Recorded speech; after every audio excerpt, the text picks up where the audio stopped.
interested in old roads for just about as long as I can remember.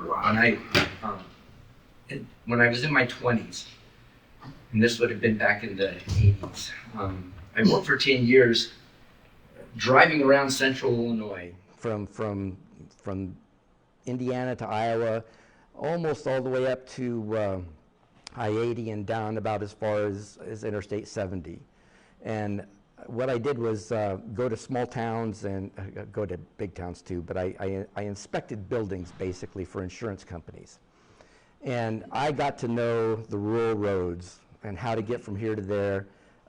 It's amazing how sometimes I can meet somebody and they'll say, oh, I'm from so-and-so, I'm from Oblong. And I can say, well, I know where Oblong is. And I can even remember buildings in Oblong that I've been in. But the thing that always captured my imagination was when you're driving down like a 2-lane highway, and usually like in some kind of certain kind of terrain, you see like this little part of the road go off this way, an older part of the road go off this way. That always fascinated me. So very early on, I went back to college when I was in my 30s and studied history, and I was always interested in the history of early automobile transportation, old roads.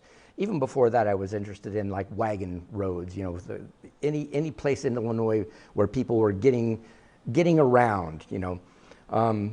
So of course, you know, I learned all about Route 66. I went to ISU, so I was living in Normal, and Route 66 comes right through Normal. I've driven Route 66 in Illinois a couple of 3 different times. I've driven Route 66 all the way out to California.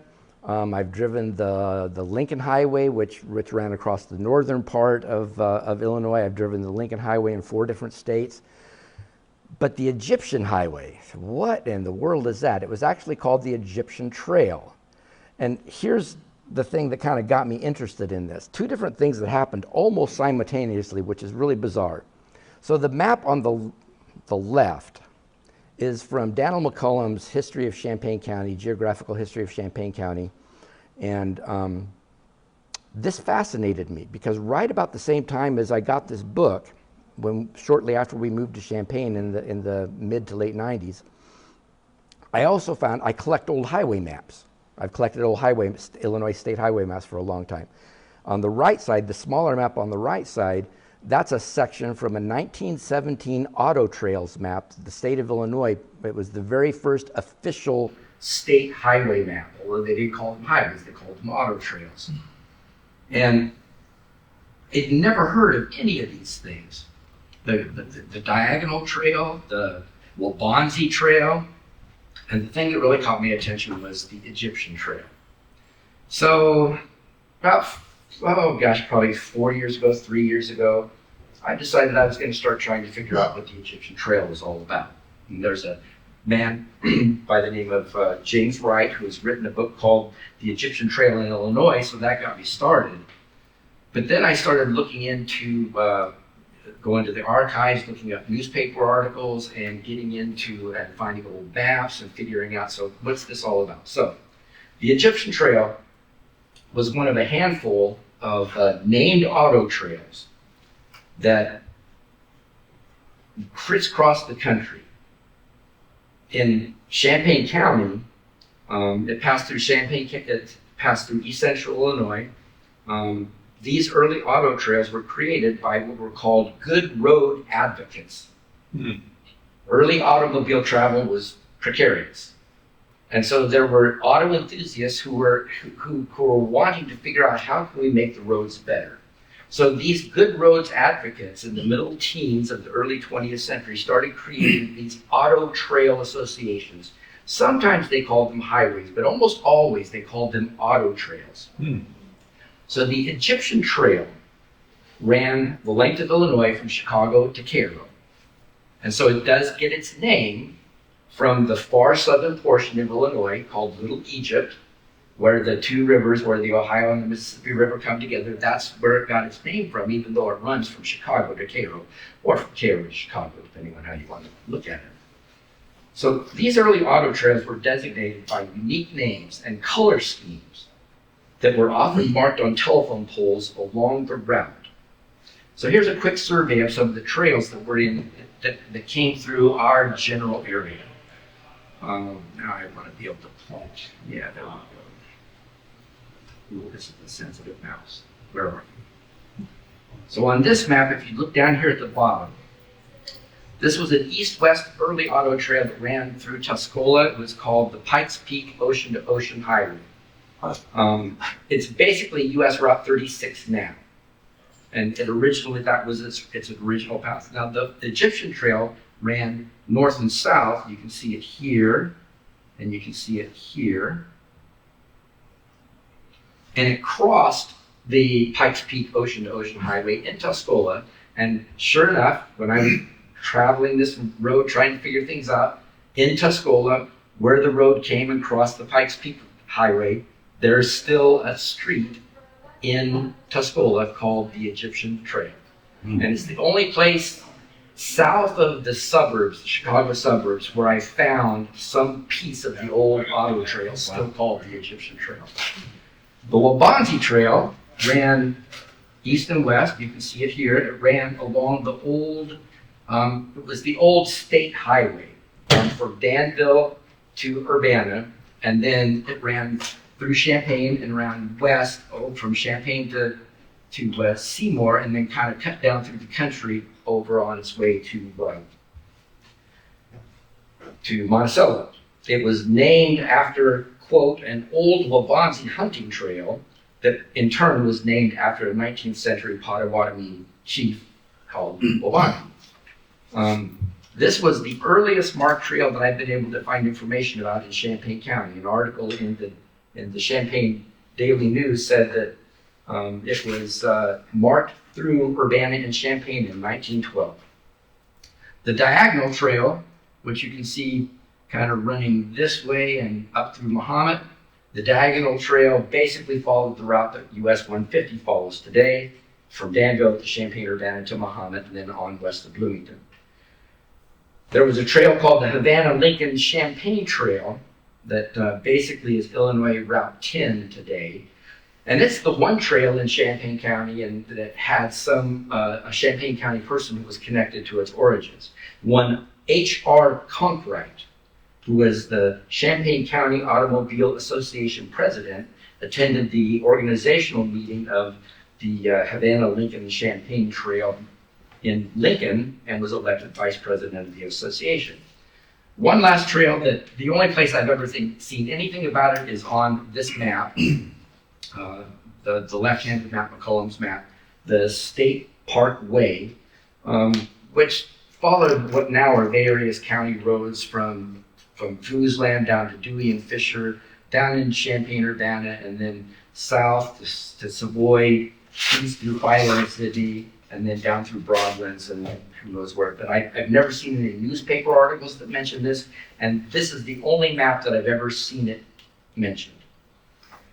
So one thing that really confused me when I first saw this map from McCollum's history, this came from a Rand McNally Auto Trails map in 1917, is the numbers made no sense to me. And we'll see later that the numbering system doesn't come along in Illinois until the 1920s. And then the roads, as they're numbered in the 1920s, don't match these numbers.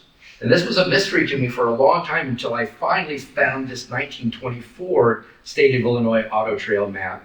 And here's this key of all of the auto trails, and the numbers simply represent the association of the auto trail with the number on a key. It's a reference point. They weren't numbered at all. And that confused me for years and years. And I was so excited to finally figure out that one. So you just see a few numbers here that relate to the key. All in all, in the 1922, 23, 24 auto trails maps that the state of Illinois published, there were almost 50 different marked auto trails in Illinois, which I thought was amazing. So now let's move on to the Egyptian Trail itself. James Wright, who I mentioned earlier, the author of the Egyptian Trail in Illinois, he wrote that this project was the brainchild of two Mattoon men, Dr. Iverson A. Lumpkin and Ernest B. Tucker, who both were keen boosters of their community and ardent automobile enthusiasts. Beginning in early June of 1915, a notice began to appear in local newspapers up and down the proposed route, which was to follow as closely as possible the path of the Illinois Central Railroad. A meeting was going to be held in Mattoon to organize the Egyptian Trail Association. Mr. Wright cites an article from the Mattoon Journal-Gazette saying that the meeting took place on June 15, 1915. Lumpkin and Tucker were named president and secretary-treasurer of the Trail Association, and vice presidents representing the interests of prominent communities along the way were going to be named at later meetings. The Egyptian Trail, the Mattoon Journal-Gazette reported, is to be blazed with pyramids of orange with the letters ET in black. Existing roads were to be designated part of the trail and would be selected by local vice presidents working with county and township road commissioners. So now what this meant is that every community along the way had somebody who had a vested interest in what the route was going to be. These are not newly built roads. These are existing dirt roads that they decide is going to be the best route to get you where you want to go, and then they're going to mark these roads with particular colors and emblems on telephone poles at first. This gave the sectional vice presidents a lot of power determining what the route would be that would be followed, and we'll see how that power worked out for a few particular individuals right here in Champaign County.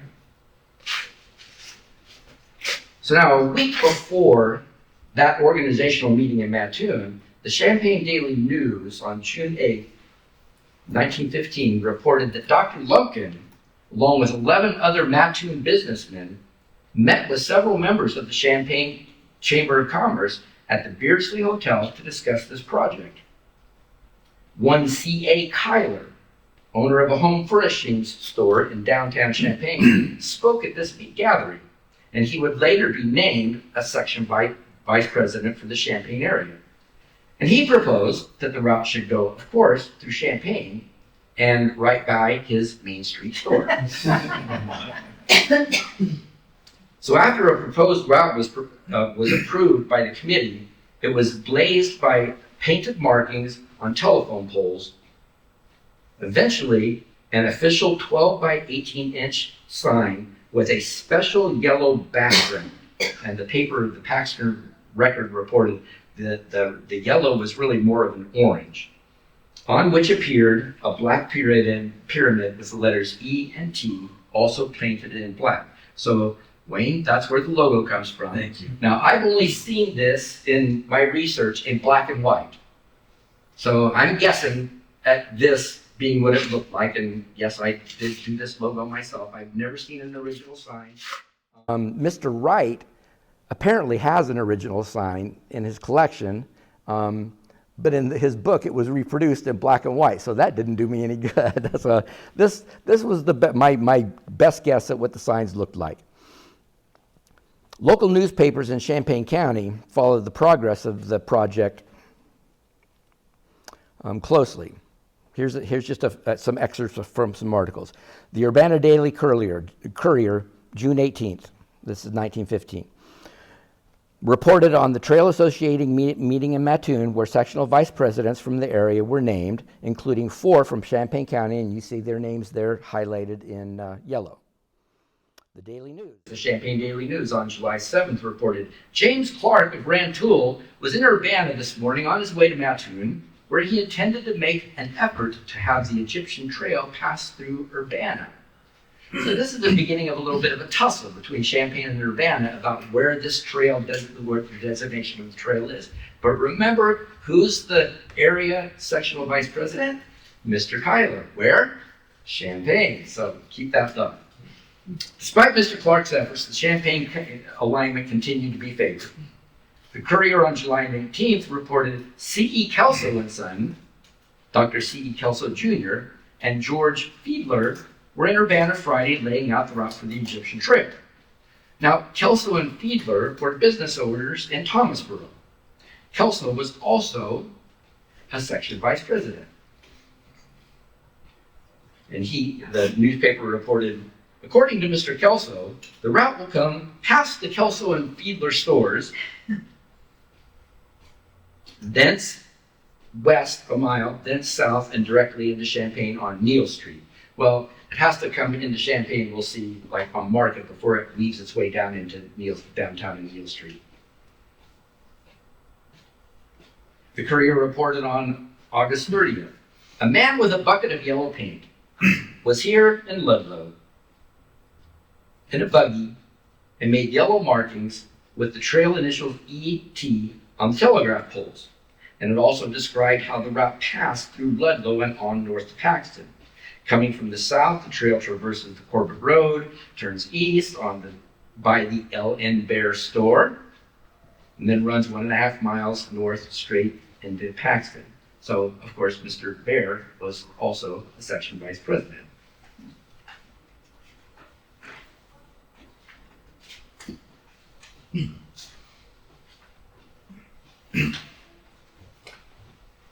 The biggest challenge of these early auto trails is, remember, they're not building new road. They're using existing dirt roads that were basically for horse and wagon traffic and barely maintained.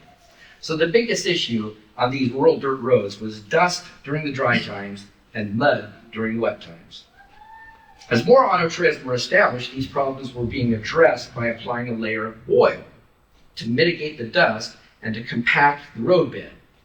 Roads were also dragged and graded to smooth the surface and allow better water runoff into the side ditches.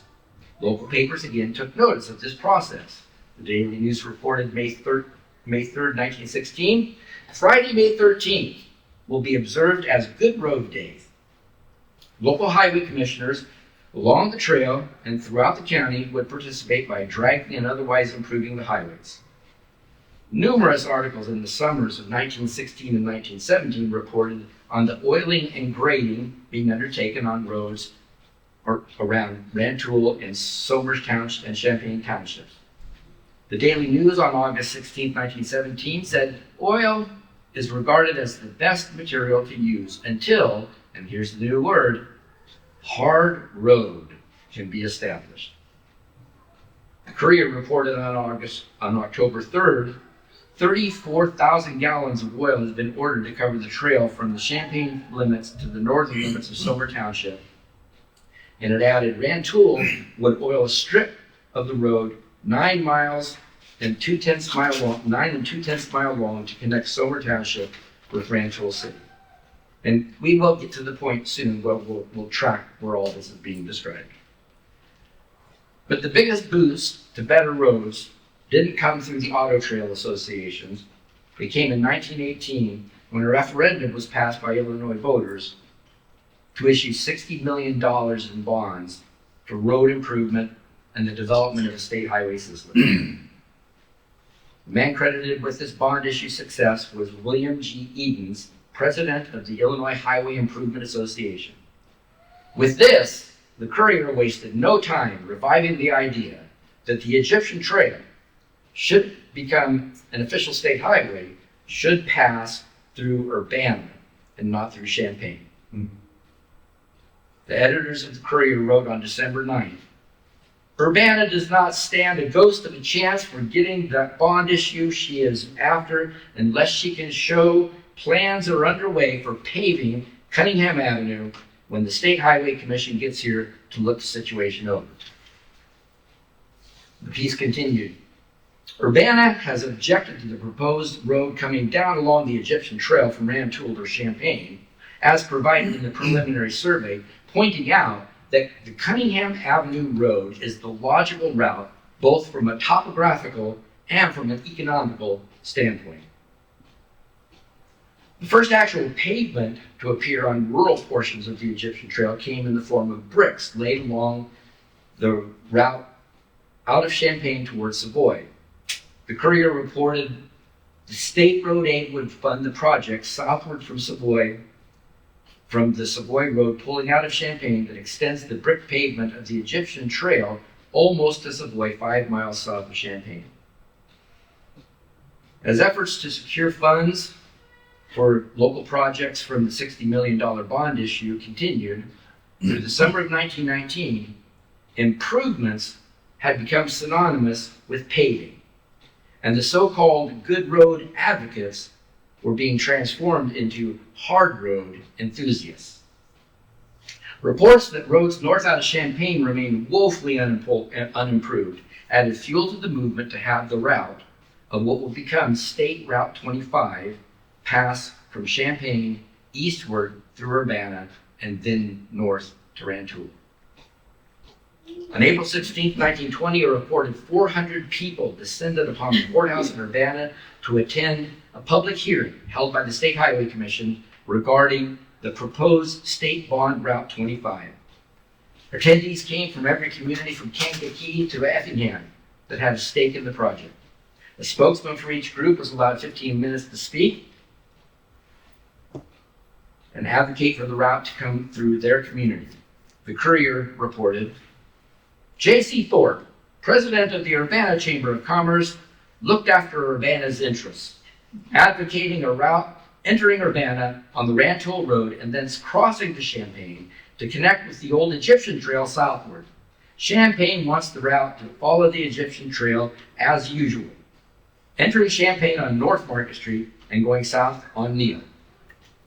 The article noted that while no decisions were made at this meeting, there still seemed to be an undercurrent of sentiment in favor of keeping with the existing Egyptian trail route as Route 25 is developed. That sentiment would prove to be short-lived. The final decision on the route through Champaign-Urbana came in 1922.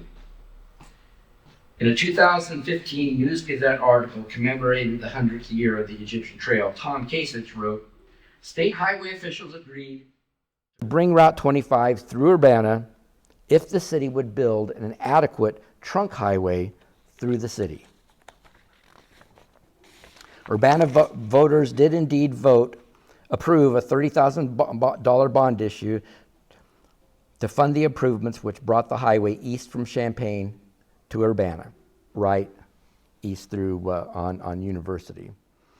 The Egyptian Trail officially became State Route 25 from Kankakee. But initially, the State Route 25 went east from Neal on Green Street right through campus, and then into downtown Urbana, where it turned north on Vine and Cunningham. Later in the 1930s, the university requested that the route be shifted to the one that we know now, going east on Springfield, up right east through on University. The Egyptian Trail officially became State Route 25 from Kankakee to Effingham in 1924. By 1930, highway maps began to change that designation to US Highway 45. So now, let's follow the route through Champaign County. I did this by using details from maps and the newspaper accounts, some of which I've related. And here's what I believe to be the route of the Egyptian Trail through Champaign County. We're going to go from north to south. The yellow line indicates the original alignment from 1915 to around 1920, sometimes in the early 20s. The blue lines show the way that the route was changed after it shifted from being the Egyptian Trail to State Route 25.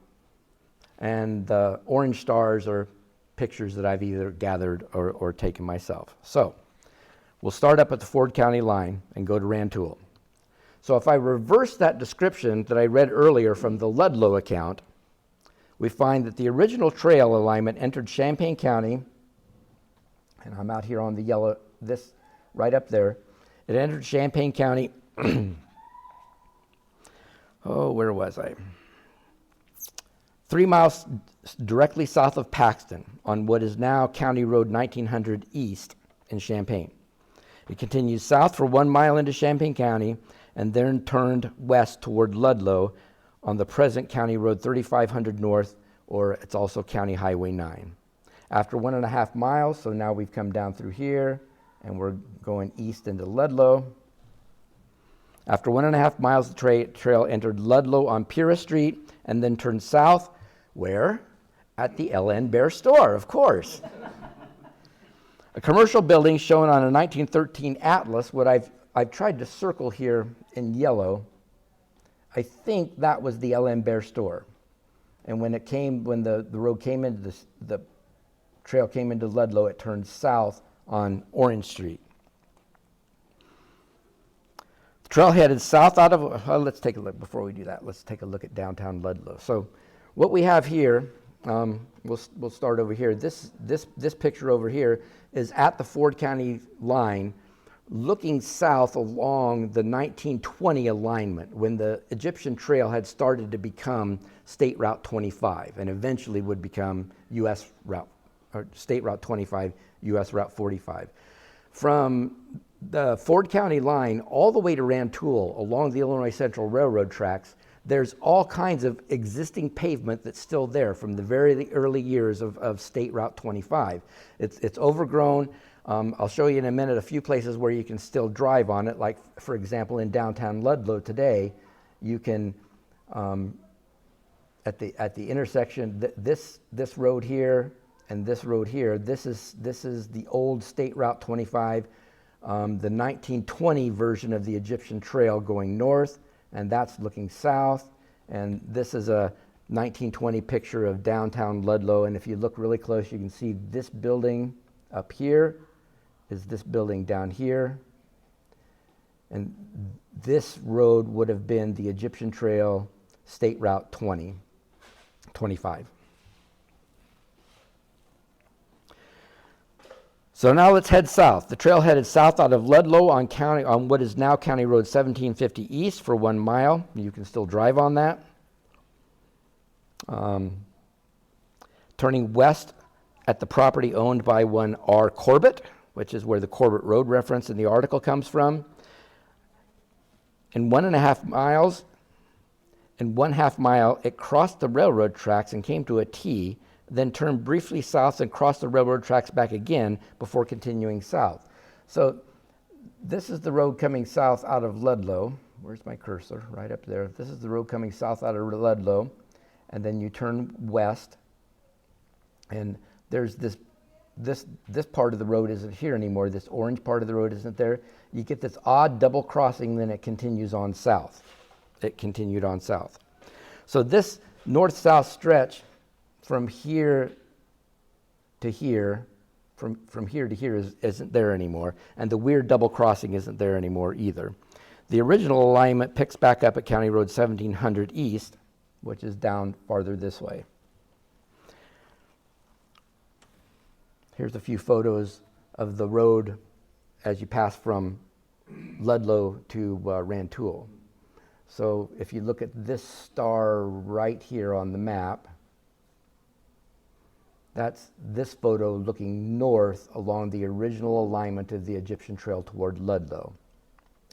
This is the 1920 route coming south out of Ludlow, and then these pictures are pictures of the 1920 alignment pavement, which is still there, overgrown. You can't really drive on it except for a very few places. The trail continued 1.5 miles south on County Road 1700 East, which is also Maplewood Drive coming into Rantoul. And then when it got into Rantoul, it turned west along what is now US 136 or Grove Avenue. So you can see the blue here. That's the 1920 alignment. The yellow here is the 1915 to 1920 alignment. If you go to Maplewood Cemetery just north of Rantoul, there's a nice little stretch of the 1920-ish pavement that you can actually drive on through the cemetery. Much of that State Route 25 alignment along the Illinois Railroad tracks between the county line and Rantoul is still there. The pavement is crumbling; it's all overgrown, but you can still follow it along. So now let's go from Rantoul to Champaign. Well, let's see. We want to go. There's Rantoul. Yeah, let's take a little visit to Rantoul here. You can see the yellow line is the alignment as it came into Rantoul originally, and then the blue line is the way that it came down after 1920. The original alignment came through didn't really pass exactly through downtown Rantoul. It kind of bypassed it a little bit, and it went all the way out on what is now Route 136 to about where the Walmart is now, and then it headed south there. But after 1920, the road came down just like US 45 does today. And the Air Force Base is out here. Here's a few pictures of what downtown Rantoul looked like around the time of the Egyptian Trail. The yellow line marks the alignment as it came through downtown. Some of these pictures are on the highway itself, coming into town on Grove Street, down here on Chandler Street, and then just a couple of pictures along Sangamon Avenue, which is where the downtown is. Near as I can tell, most of the time the trail did try the local people in charge tried to direct it through the actual downtown. That doesn't seem to be the case in Rantoul, and maybe that's because there doesn't seem to have been a sectional vice president from Rantoul. So now we'll head to Champaign. So 2.5 miles south of what is now US Route 136 in Rantoul, the original route crossed the Illinois Central Railroad tracks and continued straight south for another 1.5 miles. That crossing on what is now Murray Road or County Road 1500 East, we're right down here now, or here on this older map. That crossing is still there, but the road doesn't continue to go south here. That section of highway is no longer there. The old road terminates here, and then you can see the blue line is the 1920s alignment.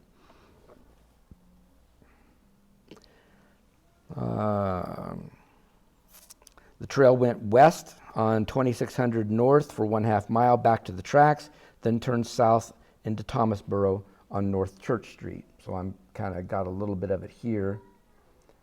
And I've got a picture, if you look at where that star is there, that's this gravel road looking north.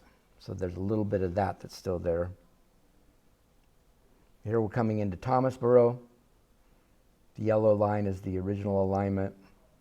The blue line is showing the route down to Rantoul, or down from Rantoul to Urbana after 1920.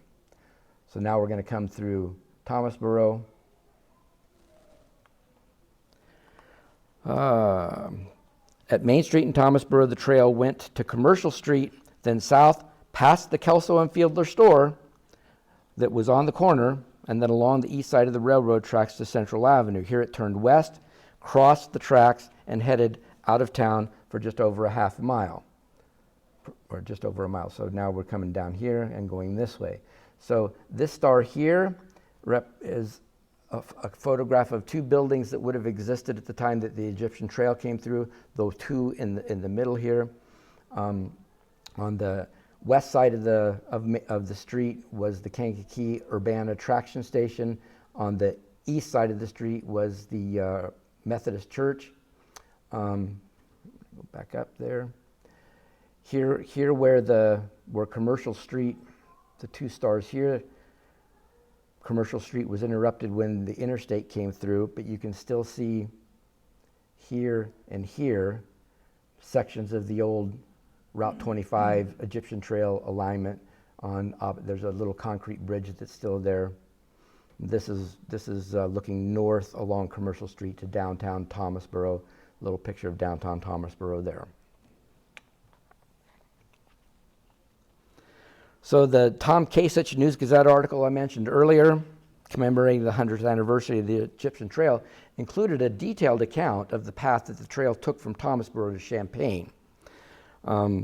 He pulled that from an unsighted auto trail map. So here's a look at how the trail got from Thomasboro to Champaign. So we're going to start up here in this corner at point A. We're going to go west of Thomasboro for about 1 mile, then south on County Road 1300E, past the St. Elizabeth Cemetery. You're going to make a quick jog to the west and then continue south on County Road 1300E. So now this is point B here, and then it picks up back up here at point B. You come all the way south to the Leverett Road, which now is like this sweeping nice county highway, but then you you had to come down and go this way. And so now we're coming to North Market Street, right by where the interstate is, and there's a Roadrunner, truck stop there. And this is the way you came into Champaign, going down through Market Street. As we come down Market Street, so we're picking it up here, we come down Market Street, we go past Collegiate Cap and Gown, or the HERF Cap and Gown, and you follow, I'll read the description here, into downtown Champaign. Got some points where there's some pictures here as we're coming into Champaign on North Market Street. You would have gone past the old Garwood home for retired teachers. That was still there when we first moved to Champaign, and I would always joke to my wife that I'll be living there someday. This picture is a little later than the period of the Egyptian Trail. It's probably 1940s or so. This is the Egyptian Trail. You can still see it's dirt here going past the William A. Johnson Piano Company, and another little picture of it. And that's what became Collegiate Cap and Gown later. As you go around the corner here, too far. As you go around the corner here from Washington to Walnut, you would have driven past the Illinois Central Railroad greenhouses that were at the corner of Washington Market, and before you got to downtown, you'd go past the Alexander Lumber Company. So when you come into downtown, get back to my map there we go. Turn right on Washington Street, go 1 block, turn left on Walnut Street, turn right on Main Street, go 2 short blocks to Neal Street. And that brings you into downtown. So here's some downtown pictures. We've got the Beardsley Hotel, where the Chamber of Commerce meeting was held, that brought Champaign into the project. You're coming down here and turning on Main Street. There's the north side of Main Street looking west. There's the south side of Main Street looking east. And in the red box here is the C.A. Kyler store, which the Egyptian Trail went right by. Now you're going to continue and turn the corner from Main Street. This is where Guido's was. You're going to turn the corner and head south on Neal, and this is Neal Street, just past the city building on University. And you're going to get headed there, basically along the same route that US 45, Dunlap Street, and Neal Street and Dunlap Street follows today. A few photos, so you get the intersection here of Green and Neal Street looking east, and this has to be in the mid-1920s because now it shows the designated highway going east on Green Street into Campustown. This picture down here is the very south side of Champaign. They got a little welcome sign here. This is where the brick pavement was going from Champaign to Savoy. This shows you the route along Neal Street, the original alignment on Neal Street, and then the 2 different paths from Champaign over to Urbana. The darker path is Green Street to Vine up to Cunningham, and then the lighter blue is the Springfield Avenue, Wright Street, University Avenue to Cunningham that we know today.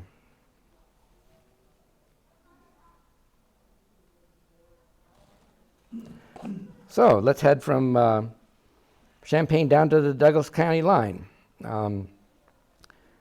After Savoy, the trail you entered Tolono on Long Street, just before the Wabash tracks. So here's Tolono on the right side, just before the Wabash tracks. That's here. The original alignment turned west along Austin Street and then turned south across the railroad tracks. There was no crossing here. Crossed the railroad tracks and continued straight south to Pesotum. You get a little bit of a close-up there. Once you get into Pesotum, it's coming straight down the county road now. Oops, go back up. straight down the county road. You get into Pasodum right here. You would turn just a quick little jog on Washington and then continue south on Route 45 that we know today. There's a few shots from downtown Tolono and Pasodum, showing vehicles from the period of time. None of the Pasodum shot there would have been on the Egyptian Trail and on Highway 25, US 45. These two shots are in downtown Tolono, just off the route. So here we come to the end of the route. This is just outside of Pasodum. This big sweeping curve, of course, wasn't there because the interstate wasn't there, and this curve of US 45 wasn't there. So the original alignment ended right here at County Road 200 North. This is the state police headquarters, and you would go west on County Road, what is now County Road 200, and then south, and this would be the hard road that would take you all the way to the Douglas County line and all the way to Tuscola. There's a really nice section that you can drive. Once the interstate came through, then this road through here got cut off. This star is this picture looking east toward Pasodum. And then we're going to go down here. If you go down here to County Road 900 North, you can turn and go back up on the old original alignment. This part's not there anymore. The curve is there. And from here back to the interstate is completely abandoned.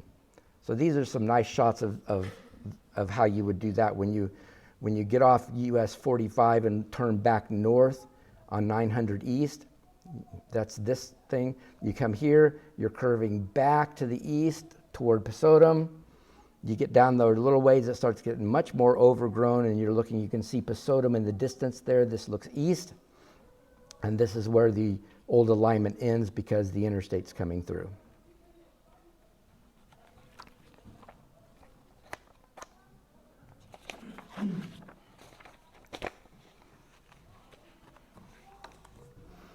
So Champaign may have lost the battle to keep the old Egyptian Trail alignment north, but it certainly remained a focal point where all early auto trails came together through the county.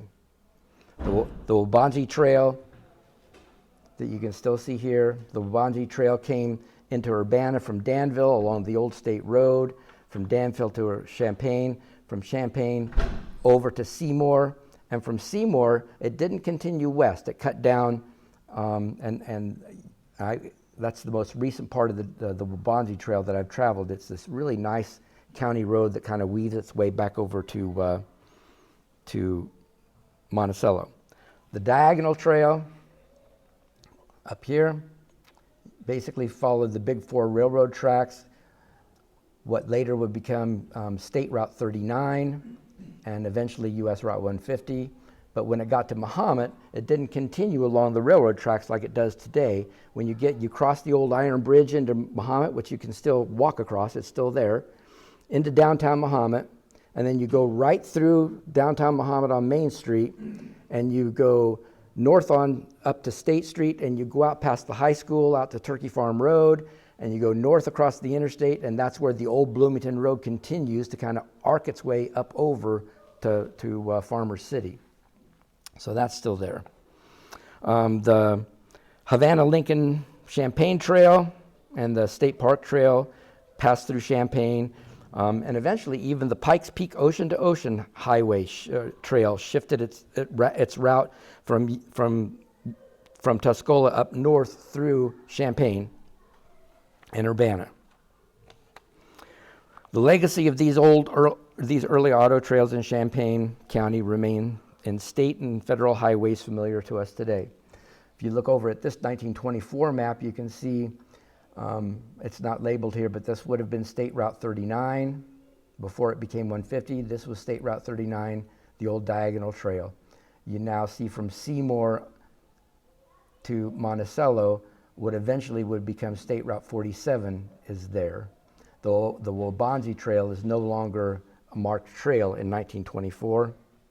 By the time you get to this 1936 map, you're starting to see familiar highway designations, the US 150 designation, the Illinois 47, Illinois 10, and of course the Egyptian Trail by 1936 is now US Route 45.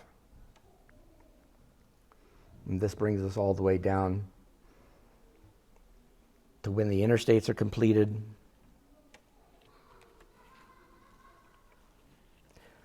The diagonal trail initially became State Route 39 and then US Route 150, and it inspired the route of Interstate 47.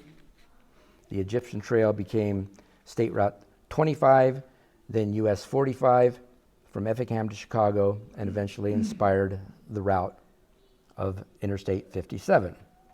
When Interstate 57 was completed around Champaign in the mid to late 1960s, the Champaign Way prevailed once again over the Highway 2545 route through Urbana.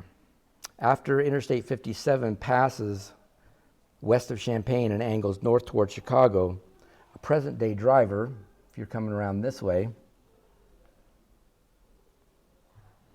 can leave the interstate at Market Street, exit 240, go east on Leverett Road, and pick up the original Egyptian Trail alignment to Thomasboro, and then on to Rantoul, and they get right back on Interstate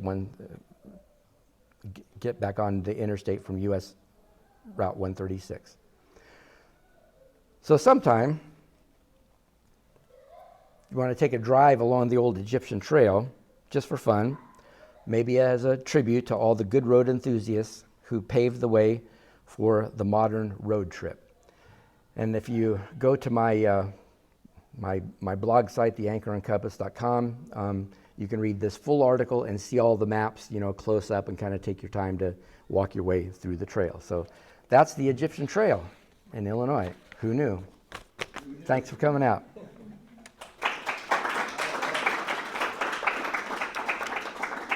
I'll take a few questions before 8 o'clock comes along.